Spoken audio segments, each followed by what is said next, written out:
All right, you know what? This is a very weird video for me, but I kind of say that in front of everything that's not a music review now, because mostly what I do is music reviews. However, I saw the nomination list this year, and I typically I like the Oscars. I don't like them as I don't like the Academy, but I like the experience of it. It's like a very big moment for the movie community, and as you guys know, I used to be a movie reviewer, so I'm always kind of interested in what's happening with the Oscars. And I decided this year, I saw all the nomination list, and I don't know why, but considering the fact that Don't Look Up and Dune were nominated, I was like, you know what? I'm going to watch all 10 of these movies, and right before the Oscars, I'm going to make a video ranking all 10 of them. I was 90% sure I wouldn't have done this goal because last year I tried to do this and I didn't even get started. I didn't see a single nomination last year. However, this year, I was a little more keen because there's a lot of more interesting movies on this nomination list than 2020 because very few good movies happened in 2020. But this year, there were a ton of great movies. So there's a ton of good nominations. So I decided, you know what? I'm going to go through all 10 of them. And hey, last night, I watched the final one, so I have seen all 10 Oscar nominations. Now, I do want to, before I get into this, I'm not somebody who's particularly, I'm not, just a movie, not, super casual in movies. I do really like to analyze them. Even though I don't review movies anymore, I still love the art form of movies, and I still, really appreciate it. But I'm not really ranking this based on which one I truly think is the most well-written best film. A lot of it does have to go on if I was entertained by the film the most. If I'm more entertained by a movie, but there's another movie that's, better written, I might pick the one I was more entertained by. So there's a lot of favoritism here. There's also a little bit just kind of... but a lot of it is mostly ranked on how I feel is the better movie and which one's, the best, most well-written. Because truly, my 10th place I actually enjoy more than my 9th place, but I think it's a much worse, more dislikable film. But I'll go through these nominations. Overarchingly, if I want to give my whole opinion on this nomination list, it's all right. There's I'd say there's 5 movies here that I think are really special, great films. 5, maybe 6 films here, which is pretty good. But there are a couple duds towards the bottom of here, but we'll go through all 10 of them. Overarchingly, I do like this nomination list for the most part, but I do have some complaints here and there. Let's get in. I'll review the movie. I'll probably give it an out of 5 rating. I don't know, I might do that. And then at the end of the video, at the end of the review, I'm also going to explain how I would feel about it winning Best Picture and if it's even likely to happen. Let's go through all 10 Best Picture nominations, and this is my ranking of all 10 of them. Number 10, in dead last place, we have a pretty common choice, I think, for probably the worst here. It's pretty easily for me as well. I'd say Don't Look Up is definitely my least favorite of this nomination list. And I feel like there's a lot to go into here. So I'm gonna refrain from making this too long because I could do a whole review on everything I dislike about Don't Look Up. But I'll get into what I like first. This is one of the 2 nominations I saw before I saw the Best Picture list. I'd only seen 2 of these films. When I saw Don't Look Up, I was excited for this movie because I like Leonardo DiCaprio. I like the whole cast. I thought the concept was kind of entertaining. It also had a great song backing it up, so for me, that's kind of a good indication. So I was like, okay, you know what? I'm going to go out and I'm going to watch Don't Look Up. My whole family was in town. We got watched on Netflix. We watched it. It wasn't very good. I will say this movie does have an all right sense of humor to some degree. There's a lot of pretty clever jokes, but I feel like when this movie's funny is when the actors are kind of allowed to do their own thing, when there's good improv and such like that. That's when this movie shines its best, in my opinion. Leonardo DiCaprio is pretty good in the movie. It's not nearly one of the best roles I've ever seen by him. It's not really that special for him, but he sells us on this character. I think Jennifer Lawrence sells us on her character too, which those 2 actors are over half of the budget of this film, by the way. The overarching cast is pretty entertaining. There's no roles I really found annoying or dislikable. The writing around the roles, maybe a little bit, but the roles themselves, not really. When I say I like the improv, I like lines that, okay, I always forget the actor's name, so I'm going to feel like a real idiot here. I'm going to click on the film and I need to find the actor's name because I was thinking of him. It's Timothy Chalamet. He's also nominated. He's also in Dune as well, another nominee. He's great in this movie. He's actually my favorite character in the whole movie. I thought he's the only character I truly found hilarious. But But overarchingly, there is a lot of really badly written jokes. And it's all those jokes that are like the internet jokes, like, oh, look, you're going viral on Twitter. And it's like this horribly made meme that wouldn't have been made in 2010 even. It's like the cringiest internet humor that's going to look like shit in a year. That's where this movie really, I hate it. But the thing I think I dislike most about Don't Look Up is how lazy the writing of this film is and how it gets away with it by basically saying global warming is bad. There's nothing wrong with that message. I like that message, but it comes off incredibly hypocritical considering the fact that this movie is coming from a major studio and costed $90 million to make. And pretty much every single person that led the production of this movie is rich as fuck. It's kind of comes off as hypocritical to some degree, and it kind of gets this vibe of global warming is bad and it's those people's fault, but it's not your fault because you're watching Don't Look Up. It doesn't really convey its message like well at all. And in terms of the most hateable aspect of this movie is it's not well written at all. In fact, the script of this movie is terrible. The writing, the consistency, the pacing is all so bad. And it gets away with it by having a great cast and saying something that is kind of obvious. In the end, it gets really frustrating when you start to realize that while watching it, is that this movie basically can code by being good by saying something that's important, but not saying it in a creative way, not saying it in any impactful way, and even doing it kind of hypocritically. And the result is a movie that's not only bad, but it's really frustrating. And it's frustrating to see it on this list. Because, listen, I'm not crazy about all 9 films, but after this point, I at least like the heart of all 9 films. This is the only movie that I genuinely hate and like dislike the heart of this movie and dislike the drive of this movie, because it does not come off like it has some good, righteous intent. It comes off as it has this kind of manipulative intent to it, and it's just a very annoying movie to me. Should it be on this list? Hell no. It does not belong near Best Picture. It is easily the worst Best Picture film I have ever watched. I'm really sad it's actually nominated because it shows the Oscars' desperation to look good, and I don't know, and I hate the fact that this movie's nominated. It would be like a 2 out of 5 for me because I do enjoy aspects to it, but like overarchingly, it's not a good movie at all. If it won Best Picture, I would be very annoyed. But I think everybody would be very annoyed because I don't know a single critic who liked this movie. So I think if this movie won Best Picture, while it would, I don't even think the people would be that because I don't know anybody who loves this movie. People are just like, oh yeah, it's a pretty good comedy. So if this movie won Best Picture, what's going to end up happening is we're not going to get to see any uproaring applause for the film. We're just going to see hate towards the Oscars, and part of me wants that to happen because maybe it'll kind of teach them a lesson, because I feel like they haven't really experienced the correct backlash to realize that just basing your picks off of what's most popular is not a good way to pick your favorite movie of the year. So yeah, I don't know. I really don't want it to win Best Picture, but part of me slightly does just to see the backlash of it. So yeah, pretty easily my least favorite here. 9, I have Belfast. This was an interesting one for me because it's this. These are the 2 movies, Don't Look Up and this, that I didn't really enjoy. And I feel weird saying that because this movie is generally very liked by people. It got good praise at Cannes Film Festival. I think that's where it was. It was at a major film festival. It got good praise there. It has a good cast. It has a good director.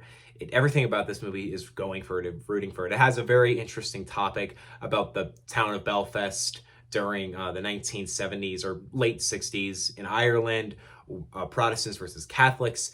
It has a really interesting dynamic, and it's going to focus on this family in the middle of that dynamic. That should be really good. For me, at least, I just could barely stay awake the whole time, and it's not even like I feel like there's a ton to dislike about this movie. I just think this movie really lacks showing emotion. It's incredibly difficult to care about it. And I feel bad saying that because, there's this sweet family, there's this little kid, you want to really care about them. But in the end, it's like, we're not really given a reason. There's no really interesting thing about this family. There's no really interesting drive about them. The characters aren't really given their individual personalities. They're kind of just thrown there and then played around with. I wasn't really all that into the fact that they basically just made the whole movie focus on this little kid and his troubles. Because like, why would we care if this little kid makes it with the girl in his class? Or why would we care if he gets away from stealing candy from the candy shop? It's like, it gets incredibly distant from, I think, what the theme of the movie is. I partly just wish this movie had a different focus because it has an interesting topic. And I quite like the directing of this film as well. The choice to make it black and white, I think, was very good. The movie has a very limited feel to it. It doesn't feel ever big. It feels like it's very limited to these small sets. To some degree, this movie is directed quite like the era that this movie takes place in, like the 1960s. It kind of has that feel to it. It has the same kind of sets and directing and look. And I like that. That's my favorite aspect to this movie, is the directing. But pretty much in terms of writing, this movie just really lacks for me. It doesn't really have a really interesting drive to it. And in the end, it's, to be perfectly honest, when we were getting to the end of the movie, I every single scene I was really praying would be the last scene. Because in the end, as much as I want to really enjoy the film, I just don't. I don't know if this is nominated for any real reason other than just some people praise it. I can, but I don't really think it belongs here. I think it's a movie that could be great, but it's frustratingly very boring in my opinion. All right, we're almost to the point where I actually enjoy these movies. Unfortunately, 8 is not one I really enjoyed. I have Coda as my 8th favorite. I like this movie to a degree. Here's the thing with Coda, is that Coda has a really cool concept as well, similar to Belfast, but I actually think it's a better concept. We have this character who's basically she's a girl who grows up in a deaf family. Her whole life she's been around this deaf family. And it's a struggle for her because, you know, she has to be there for her family and help her family out. There's a really interesting dynamic. I love the way they show deafness in this movie. It was really fascinating, actually. I think there's a really good heart to this movie on that side of it. That side of this movie I actually love. There's some really effective scenes toward the end where they really show the impact of that disability. In the end, that side of this movie, love it. It's amazing. Unfortunately, it's, other than that, it's just kind of a boring coming of age movie. You know, she's like this music person. She wants to make it in music. You know, you have the harsh teacher, you have the making it into college, and oh, maybe you have to stay back with your family, but I want to do my own thing. It's the same kind of graduating story where you've seen hundreds of times the same coming of age story with just a kind of cool twist of, oh yeah, there's a little bit of discussion of being deaf in this movie. And I like that side of the movie. But is it a really interesting, deep movie that you're really going to be impacted by? No, probably not. It's not bad. I quite like it. In fact, I forgot to mention, by the way, if Belfast won Best Picture, I would be annoyed, but I don't think that's going to happen. Coda, though, it's a movie I'd recommend quite a lot. I think most people will probably get a lot of this movie. It's a pretty sweet, nice movie. I think most families will really love this movie. I'd actually highly recommend families watch this movie. It's a very good movie in that regard. But like, as a as an independent film and as like a strong movie, it's just kind of lacks to me. I will say though, if it won Best Picture, I would not be the most upset. I would be a little annoyed because there's much better films on this list, but I only feel like it would win Best Picture because they want to try and prove to people they're not ableist. I don't think it would have any other purpose to winning other than that. Overall, Coda's not bad. All of the acting is good. The directing is fine. The directing of this movie is definitely the least interesting part. But in the end, the plot itself, it could be a lot more interesting. It's not really a memorable movie, but yeah, it's a nice movie, I guess. 7, I have Nightmare Alley. This is probably one of the most stacked films here. It's also one of the highest budgeted films here. It is a really, really crazy setup for a movie in terms of who's leading this movie, because you got a great cast. You got Bradley Cooper in the main role, who's very good. You have Guillermo del Toro as the director, who obviously he's an incredible director. And that's definitely my favorite aspect of this movie. You're getting a remake of a 1940s film. You're getting a 2.5-hour remake of a 1940s film. In the end, great cast. Great everything surrounding it. And in the end, is it good? Yeah. This is a pretty entertaining film to me. I think in the end, Nightmare Alley is a very riveting, enjoyable remake that really has an entertaining concept, an entertaining progression, a good pace. It's fun. It's super well directed. I love Guillermo del Toro as a director on this movie. He gives it this very dark, mysterious look. It's really entertaining on that regard. If I were to pick an issue with this movie, I guess it would just have to be the memorability of it, because I did just kind of finish it, thought, wow, that was very entertaining, and then just kind of forgot about it. Unlike some other films that are coming up, it's still a very entertaining film, and it still really accomplishes its goal of being, you know, kind of about this psychiatrist who gets too deep in his, or like this kind of telepath. I don't know how to describe it. I forget how they describe it in the movie. He's a magician who can like read people's minds and speak to the dead. And as it goes, you know, his power of how that ability comes to him just gets too much for him. It's really entertaining on that regard. Do I feel like it doesn't really need to be 2.5 hours? Probably could cut off a few scenes, but the development's good, the character is good. Overall, it's pretty entertaining film. There's not a ton to say about Nightmare Alley. Do I feel like it deserves to be nominated? I mean, sure, why not? I mean, it's not bad movie. It's an entertaining movie, and I don't think there's a big issue to be nominated. It has a great cast, great setup. Yeah, why not? I would say if it won, I'd be a little annoyed just because there are 6 movies on this nomination list that I think are much better. But it's not bad. It's a pretty entertaining movie. Would I recommend it? Yeah, I think most people get a good amount out of this movie. Yeah, I quite enjoy Nightmare Alley. Pretty good one. From this point on, I really like all these movies, by the way. But we're not until we get to the top 4 do I really, really love these movies. All right, 6, I have Licorice Pizza. This is the new Paul Thomas Anderson film. This one was one I was really excited for. In fact, I was really confident it would be one of my favorites. And the fact that it's not actually one of my top 5 favorites was a little shocking to me. But it did kind of hit me while watching it. Okay, this movie has very little depth to it in terms of, you know, the actual writing. And I kind of appreciate it. That was kind of how this movie was marketed. I remember seeing marketing and thinking, oh, I'm actually kind of interested in that. It's this very much like this 1970s LA film about this kind of very toxic romance between these two people who have a very strange age gap, which I was not all that excited about, but whatever. The movie just follows these two characters and their struggles of wanting to be with each other and then hating each other and their business plans. It's really entertaining. Like, it's a very, very fun, nice, entertaining film. The directing of it is absolutely my favorite part. I mean, Paul Thomas Anderson's an amazing director, but he very much understands the environment and the way it all should be put up. It's really entertaining in terms of its shots. There's a lot of really great one takes as well in this movie. Overall, Licorice Pizza, in terms of that sense, is a great movie. Dialogue is super entertaining. In fact, dialogue-wise, this is probably one of my favorite films nominated. Acting is great. Overall, it's a great film in terms of how it's made.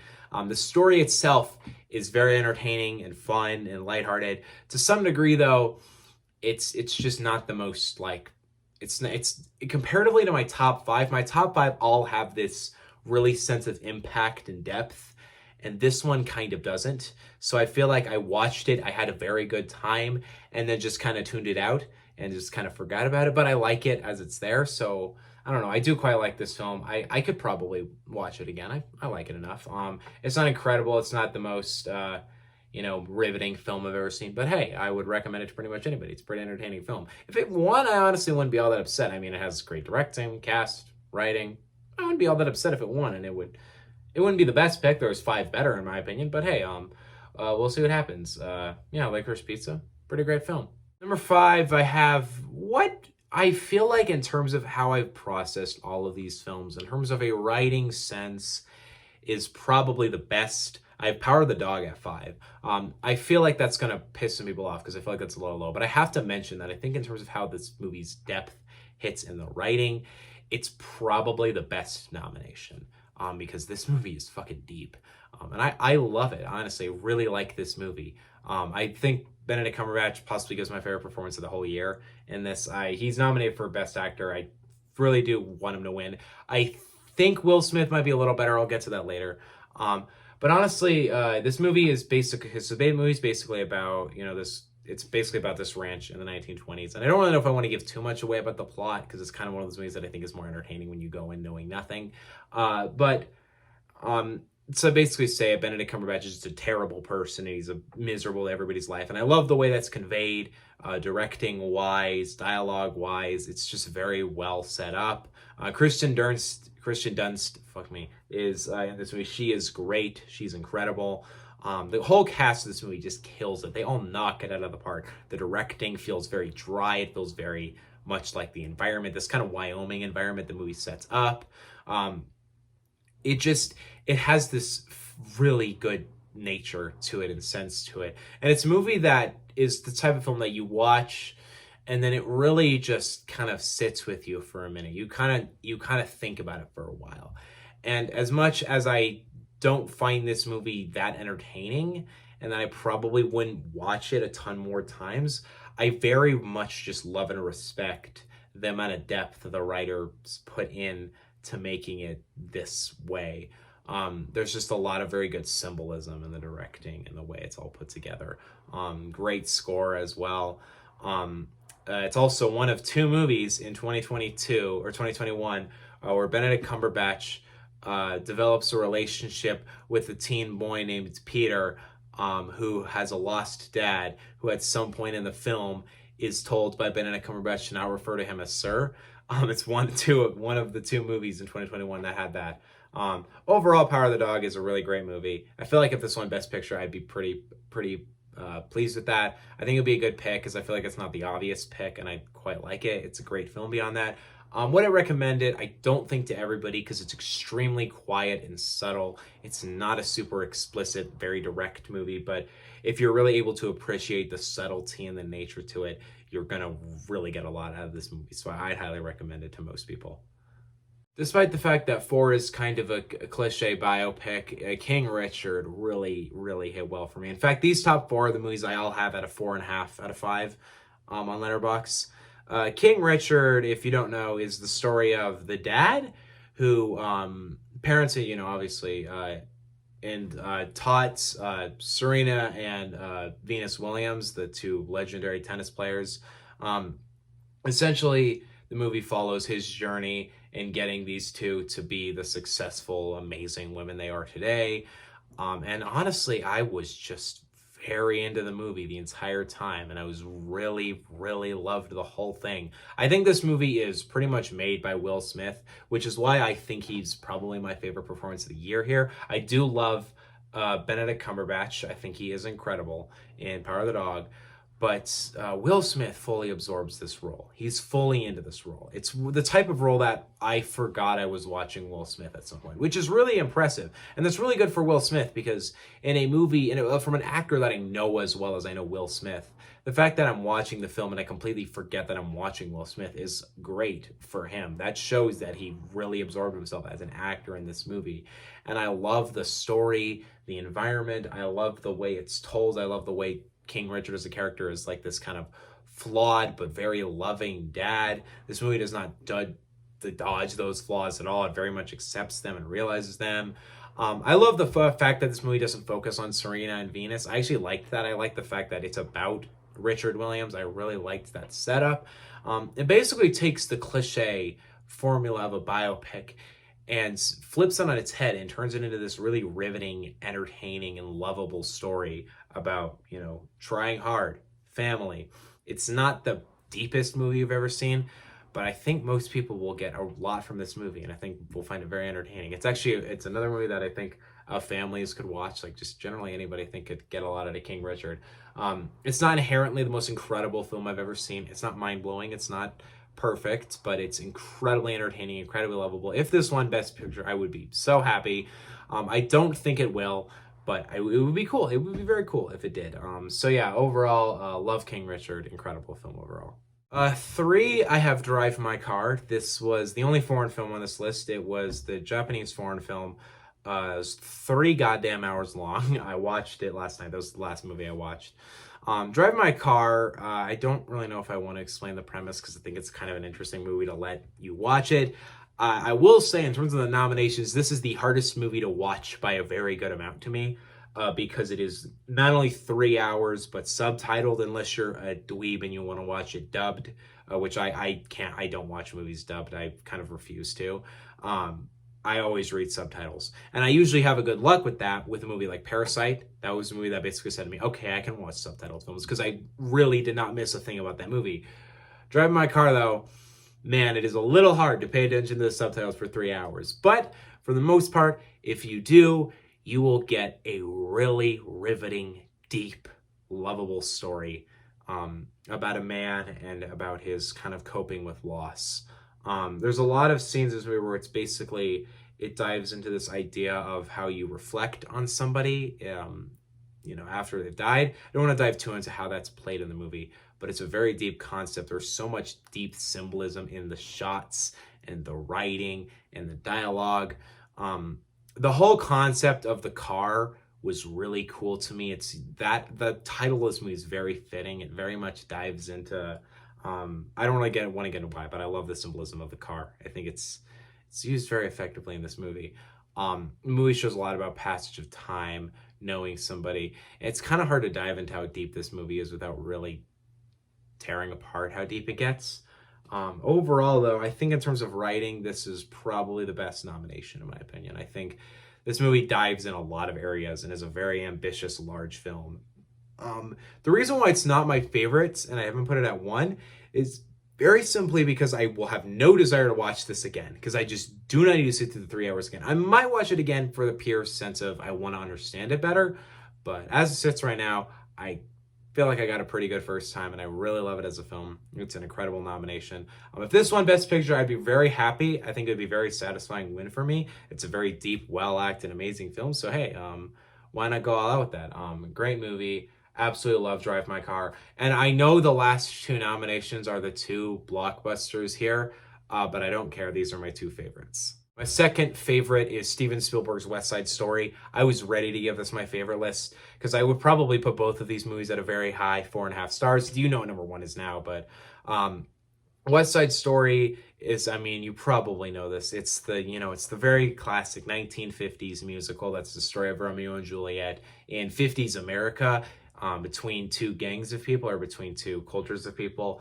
And it now it's being reiterated. Now it's being redone by Steven Spielberg. You have a great cast. Everything about this movie is poured time and love into it, and it is so good. It is such an amazing experience to me. It is the definition of taking source material and showing it the uttermost love and respect that it deserves, with phenomenal music and dance choreography, great acting, directing wise. This movie is so good. Like Spielberg, I know he's Spielberg, but this movie, if you want to have the evidence that the man is still on like such a brilliant director, it is right here. The shots have this just amazing lighting to them that feels very glamorous, feels kind of otherworldly. But my favorite element of the directing of this movie, that I think it makes the movie so much better, very subtle detail though, is that this movie is not big. And it feels big because, the budget and everything about it. But this movie never brings the sets to anything very large. We're never given, and this is a comparison between this and In the Heights, both movies about poor streets in Manhattan, New York, that have quite a lot of salsa music in them. The thing about the West Side Story world, though, in the Heights, we're given all these shots of, look, New York City, and look at this area of the town, look to Brooklyn and Queensbridge. This movie never does anything like that. We're never shown how big Manhattan is. We're always left to just be very small sets. It actually feels like a play. It feels like you're watching a musical the whole time. It feels like you're watching a performed production. The way the music goes in between it, it's just a pure love for the original source material, and it even adds new things to it. It adds new scenes, it adds new dialogues, it adds new clarifications. It really beefs up the story to be even more interesting. Overall, it's just an incredibly lovable, enjoyable film to me, and I really appreciate films like this. I appreciate films like this that are dedicated to just giving the source material what it deserves, a phenomenal iteration. But I'm so sad this movie bombed because it has a great cast, great music, great directing. Overall, this movie kind of reminds me of what I love about musicals. And that 2021 kind of did that for me with also movies like Tick, Tick, Boom and In the Heights. But this one for me was really my favorite musical of that year. It's one of my favorite musicals, I think, ever, honestly. I fucking love this movie. I think it's damn near perfect. And I was so ready to call my favorite, but I'm sorry. Number 1 is such a nerdy pick. It's such a lame pick, but nothing could have beat it for me. I'm sorry. My favorite nomination is Dune.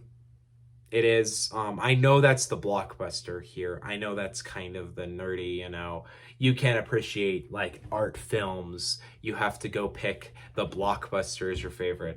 But I mean, it's Dune. If you watch this movie, it's one of the best film experiences I've ever had. And I'm not exaggerating there.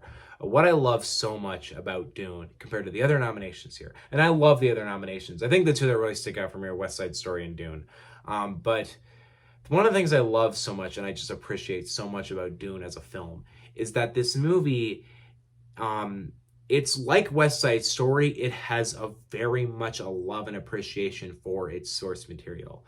But to an insane degree, to an unbelievable degree. The look, directing, acting, and setup to this movie is perfect, in my opinion. This movie's look, the cinematography, the effects are unbelievable. The score is unbelievable. It has one of the coolest looks to a movie I have ever seen. The way the desert is utilized, the way that they have to give that out there is just insanely difficult to do, and it is done perfectly, in my opinion. The way the worms are done as well, oh my god, some of my favorite effects in movies. The acting as well from all of this insane cast is all incredible. But I have to say, one of my favorite elements to Dune has to be the fact that this movie knows how to build an environment. It knows how to build a world. It's a great world setup. We're really given the setup of what this world of Arrakis is like, what the whole situation around this planet is, the economics around it too, which I found weirdly interesting. The whole setup of the world of this movie is so brilliant, but the fact that this movie is able to make you feel like dry and hot without being in it is brilliance from the people who made it. The fact that this movie does not feel at all limited, like you feel like a very much a real experience watching it. And this is that movie that I think is much better seen in a theater than at home. My brother watched it at home, and I don't think he enjoyed it as much as me, and I think that's partly because I got to see it opening weekend in the theater. It was such a cool experience in the theater to watch it on this glorious set with this amazing score. The way, though, that the movie is able to convey its desert environment is brilliant, and it proves that the director here, Denis Villeneuve, he knows what he's doing. He knows how to set that up. He knows how to create the environment. He knows how to do it with Blade Runner. He knows how to do it with Arrival. He knows how to do this. He's the perfect pick for the Dune Dune adaptation. Like, congratulations for that pick. It also sets up a sequel that I'm more excited for and I think will be better than this movie.